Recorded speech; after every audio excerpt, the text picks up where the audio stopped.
nanti bikin agenda saat Ramadan.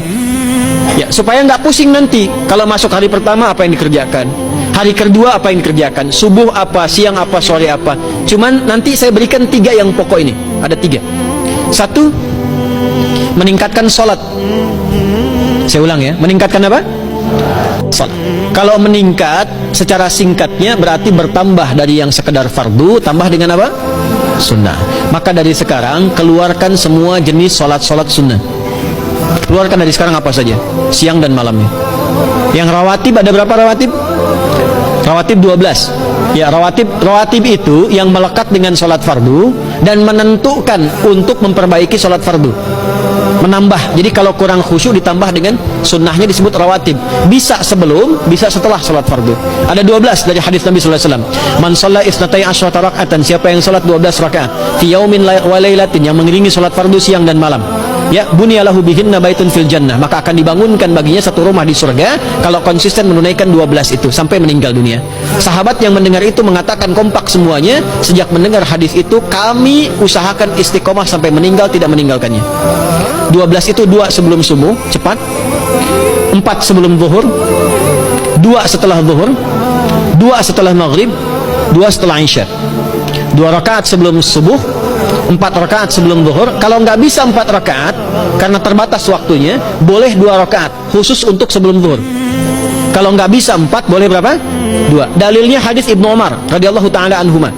Kata beliau, hafidtu asyra rakaatin, saya hafal 10 rakaat dari Nabi sallallahu alaihi wasallam salat sunnah. Maka menyebutkan sebelum zuhur 2 rakaat. Baik, jadi 12 ya. 2 sebelum subuh, 4 sebelum zuhur, 2 setelah zuhur, 2 setelah maghrib, 2 setelah isya. Ini yang disebut dengan rawatib. Jamak dari kata ratib. Di luar ini mutlak. Mutlak ini ada yang berdampingan dengan salat fardu, ada yang terpisah. Contoh yang berdampingan, 4 rakaat sebelum asar. 4 rakaat ini bukan disebut rawatib, tapi salat mutlak.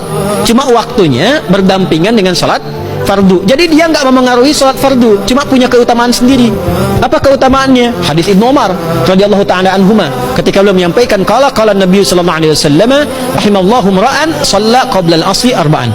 Allah akan menambahkan rahmat pada orang yang terbiasa salat 4 rakaat sunnah sebelum salat asar.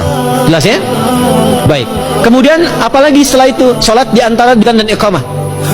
Ya, di antara adzan dan iqamah. Tahiyatul masjid. Apalagi misalnya salat duha. Duha dibagi 3. Awal duha itu kurang lebih 1,5 jam setelah salat subuh. Subuh sekarang misal 4:30, maka jam 6 muncul awal duha. Namanya syuruk. Saya ulang, salat apa namanya? Syuruk itu salat awal duha. Jumlah rakaatnya 2 rakaat. Man sallal ghadata fil jama'ati thumma yaqudu yadhkurullaha subhanahu wa ta'ala fa yusalli rak'ataini fakana alaihi ka ajri umratin wa hajjin, ya ka ajri ummatin wa hajjin tamatan. Siapa yang salat subuh 2 rakaat dengan berjamaah, ya, dan umumnya kalau berjamaah bisa ke masjid di masjid. Kalau tak mampu ke masjid, tunaikan di rumahnya. Setelah itu tidak beranjak dulu, dia duduk untuk berzikir kepada Allah. Zikir itu bisa baca Quran. Quran surah 15 ayat 9 itu Quran disebut dengan zikir. Quran surah 54 ayat 17, 22, 32, 40 itu Quran disebut dengan zikir. Bisa baca Quran, bisa berdoa.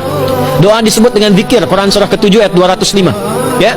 Bisa dengan apa lagi? Bertafakkur, ya, mengaji, ta'lim, itu disebut dengan zikir. Ali Imran ayat 190 191. Alladzina yadhkuruna Allaha qiyaman wa qu'udan wa 'ala junubihim wa yatafakkaruna fi khalqis samawati wal ard, ya, disebut dengan zikir. Bisa bertasbih, zikir pagi petang, kalimat-kalimat thayyibah, ada itu di Quran surah ke-4 ayat 103. Jadi habis salat subuh zikir dulu, doa dulu, zikir dulu, belajar dulu, tafsir dulu. Setelah itu muncul syuruk. Perjalanannya disebut isyraq, melewati masyrik, 1 tombak bayangan, dia salat 2 rakaat, itu pahala salatnya senilai haji dan umrah. Sempurna. Bukan sudah haji, bukan. Mau kemana? Ibu mau haji dulu? Tidak. Ya, hajinya nanti bulan Dzulhijjah. Tapi senilai haji dan umrah itu 2 rakaat. Awal duha disebut apa? Syuruk. Pertengahan duha sekitar jam 9 jam 10. Jumlahnya 2 sampai 4 rakaat. Ya, 2 sampai 4 rakaat. Apa fungsinya? 1, mengganti seluruh zikir yang ada dalam tubuh kita. Mata berzikir, telinga berzikir, lisan berzikir, bisa diganti dengan 2 rakaat duha. Itu waktunya pertengahan duha. Kurang lebih dari jam 8, 9, 10 lah, kurang lebih 3 jam itu, ya. Yang kedua, bisa menghambat atau menghentikan, menahan satu musibah umum. Misal ada kebanjiran nih atau macet nih. Orang-orang kena macet. Bapak yang biasa sholat duha pertengahan itu tiba-tiba ditolong oleh Allah, dibebaskan. Tiba-tiba ada orang datang, Pak lewat sini di sana macet, atau dibimbing ada kontraflow. Itu manfaatnya duha tuh. Yang pertengahan. Yang terakhir adalah akhir duha, sekitar jam 10 sampai jam 11 menjelang ke zuhur. Ya, akhir duha itu jumlahnya dari 2 bisa 4 sampai 8 rakaat. Di antara manfaatnya bisa mempermudah datangnya rizki dengan izin Allah Subhanahu wa taala ketika ikhtiar. Itu duha. Nanti ke malamnya silahkan tahajud, tingkatkan tarawihnya sampai ditutup dengan witir.